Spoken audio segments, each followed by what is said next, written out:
Friends, I'm glad to welcome all of you for this two-day seminar to commemorate the birth centenary of Tavatiru Kundrakudi Adigalar. Friends, India is a land of spirituality. Of course, there are many religions including the ones that arrived in this land.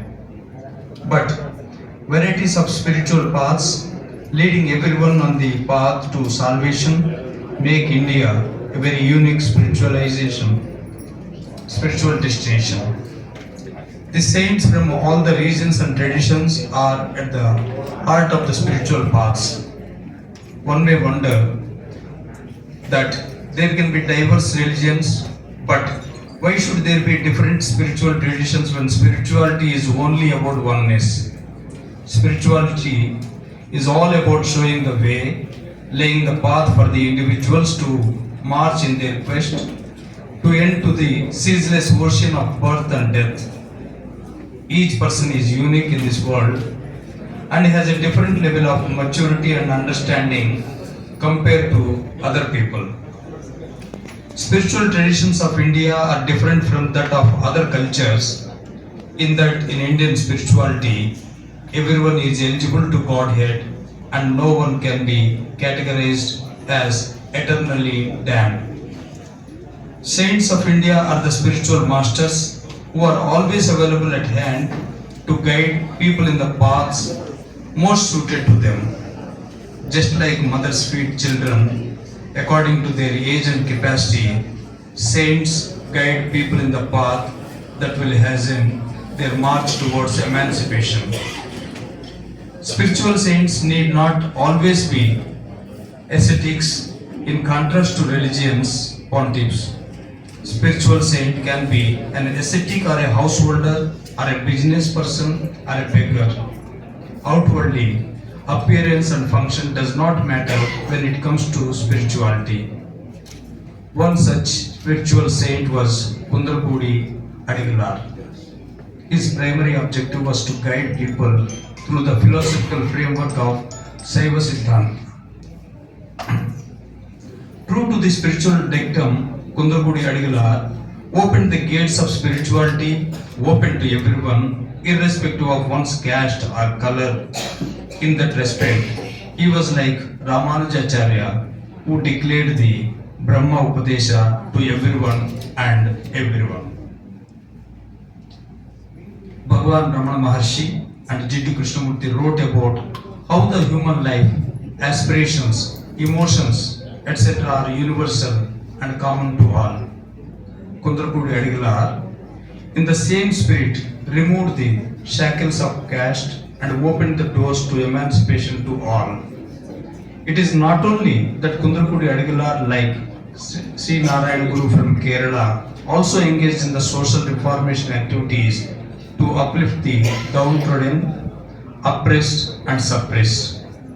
If Sri Narayana Guru's activities are termed as Advaita in motion, then the social re-engineering work of Kundrakudi Adigalar can be termed as Saiva Siddhanta in motion.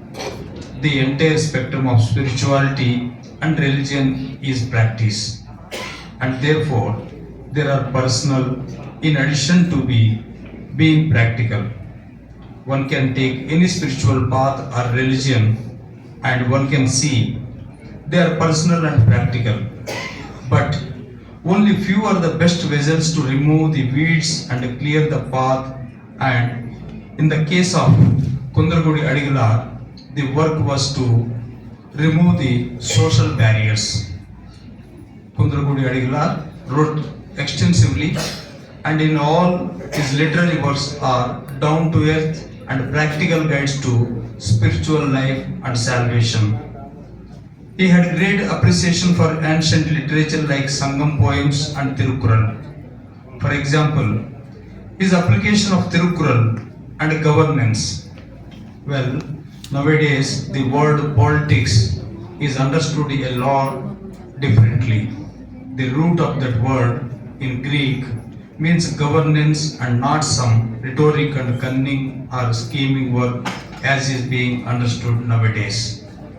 Kundrakudi Adigalar highlighted the importance of this great ethical treatise by showing all of us how practical the work is. He wrote about how temples can serve as social centers capable of gathering one and all without any fetters, commented on Sangam poetry, on Kamban, on Tiruvasagam, on various Saiva Siddhanta texts, on social re-engineering, on Subramanya Bharati, Bharati Dasan and more.